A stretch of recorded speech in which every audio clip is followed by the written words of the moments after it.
সবাইকে স্বাগত জানাচ্ছি নতুন আরেকটি ভিডিওতে। আশা করছি আপনারা শারীরিক এবং মানসিকভাবে ভালো আছেন। যারা আমার ভিডিও নিয়মিত দেখেন তারা জানেন যে আমি আমার লিফান কেপিআরের স্টক টায়ার দিয়ে 31,000 কিলোমিটার রাইড করেছিলাম। এরপর আমি টিমসনের ডোমিনো 2 টায়ারটি ইনস্টল করি। টায়ারটি আমি নিয়েছিলাম টিমসনের 60 ফিট শোরুম থেকে এবং এই একজোড়া টায়ারের দাম তারা নিয়েছিল 13,500 টাকা। টিমসনের ডোমিনো 2 টায়ারটি দিয়ে আমি অলরেডি 7,000 কিলোমিটার রাইড করে ফেলেছি। সো একজন ইউজার হিসাবে এই 7,000 কিলোমিটার রাইডে এই টিমসন ডোমিনো 2 টায়ারটি কেমন পারফরমেন্স দিয়েছে আজকে আমি সেটাই আপনাদের সাথে শেয়ার করব। শুরুতেই বলে দিচ্ছি এটা কোনো পেইড প্রমোশন না। একজন ইউজার হিসাবে আমি এই টায়ারটি থেকে যে পারফরমেন্স পেয়েছি একদম অথেন্টিক রিভিউটাও আমি আপনাদের সাথে শেয়ার করব। সো চলেন দেরি না করে পুরো ভিডিও শুরু করা যাক। যারা আমাকে সাপোর্ট করতে চান, যারা ফেসবুকে ভিডিওটি দেখছেন তারা পেজটি ফলো দিয়ে রাখবেন এবং লাইক কমেন্ট শেয়ার করবেন, আর যারা ইউটিউবে দেখছেন তারা চ্যানেলটি সাবস্ক্রাইব করবেন।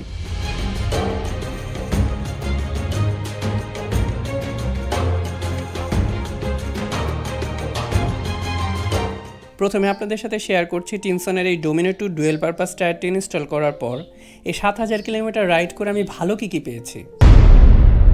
এক নাম্বার তালিকায় রাখবো হচ্ছে মাটি কামড়ে রাখার ক্ষমতা। মাটি কামড়ে রাখার ক্ষমতার কথা এই কারণেই বলছি যে আমি ভরা বর্ষায় পাহাড়ে অফরোডিং করেছি এবং একদম শুকনোতেও অফরোডিং করেছি। টায়ারটা যে পারফরমেন্স দিয়েছে সেটা আমি রেডিয়াল টায়ারে কখনোই পেতাম না। এরপর যেটা আসছে সেটা হচ্ছে এই টায়ারের সফটনেসের কথা কেন বলছি, এই টায়ারটা ইনস্টল করার পর আমার কাছে মনে হয়েছে যে আমার এই কেপিআরের সাসপেনশনও ইমপ্রুভ করছে। টায়ারটি ইনস্টল করার পর আমি সবচেয়ে বেশি সুবিধাটা যেটা পেয়েছি এই টায়ারটা থেকে সেটা হচ্ছে আমার বাইকের ব্রেকিংয়ের ক্ষেত্রে অনেক বেশি ইমপ্রুভমেন্ট হয়েছে।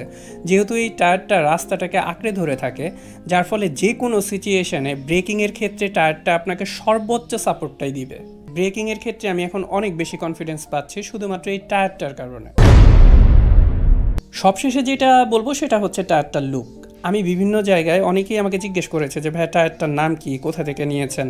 সো টায়ারটার লুক যে আসলে আপনার দৃষ্টি আকর্ষণ করতে পেরেছে এটা কিন্তু অবশ্যই ভালো একটা দিক। টিমসন ডোমিনো 2 ডুয়েল পারপাস টায়ারটার ভালো দিককে যদি এখন আমি ওভারঅল এক কথায় বলি তাহলে এটা বলতে হবে যে আমার বাইক রাইডিংয়ের সেফটির দিক থেকে অনেক বেশি সাপোর্ট পাচ্ছি, যার ফলে এই টায়ারটি দিয়ে আমি অনেক বেশি কনফিডেন্টলি রাইড করতে পারছি। এবার আসি চলেন এই টায়ারটা ইনস্টল করার পর আমি কী চ্যালেঞ্জ ফেস করেছি বা এই টায়ারটার নেগেটিভ বিষয়গুলো কী পেয়েছি। মাটি কামড়ে ধরার যে বিষয়টাকে আমি পজিটিভ হিসেবে দেখছি, এটার অবশ্যই কিছু সাইড ইফেক্ট আছে। এই টায়ারটি নিয়ে আপনি নরম বালিতে খুবই ঝামেলায় পড়বেন।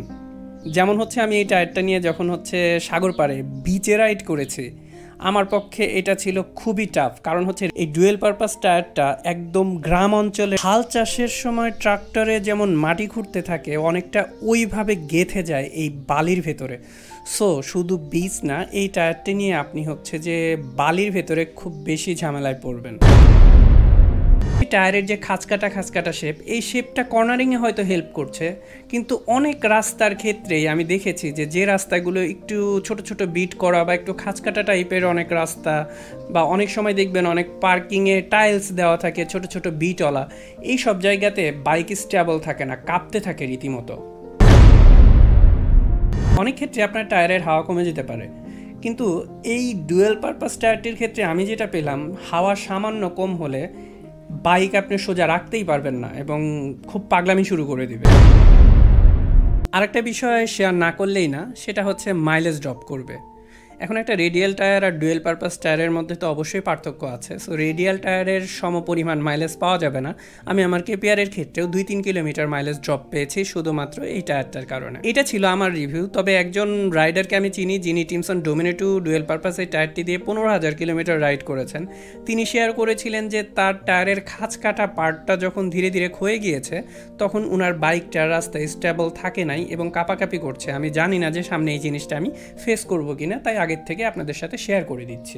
এটাই ছিল ওভারঅল ভালো মন্দ দিক। তবে আমি কেন টায়ারটা ইনস্টল করেছিলাম, আমার উদ্দেশ্য ছিল যেহেতু আমি আমার এই স্পোর্টস বাইক নিয়ে পাহাড়ে অফরোডিংয়ে যাই, সেক্ষেত্রে বেটার সাপোর্টটা পাওয়ার জন্য আমি টায়ারটা ইনস্টল করেছি। কিন্তু আপনারা যারা স্পোর্টস বাইকে ডুয়েল পারপাস টায়ার ইনস্টল করার কথা ভাবছেন তারা আসলে এতটুকু শিওর হয়ে নেবেন যে এই বাইকটা নিয়ে আপনি অফরোডিংয়ে যাবেন কিনা।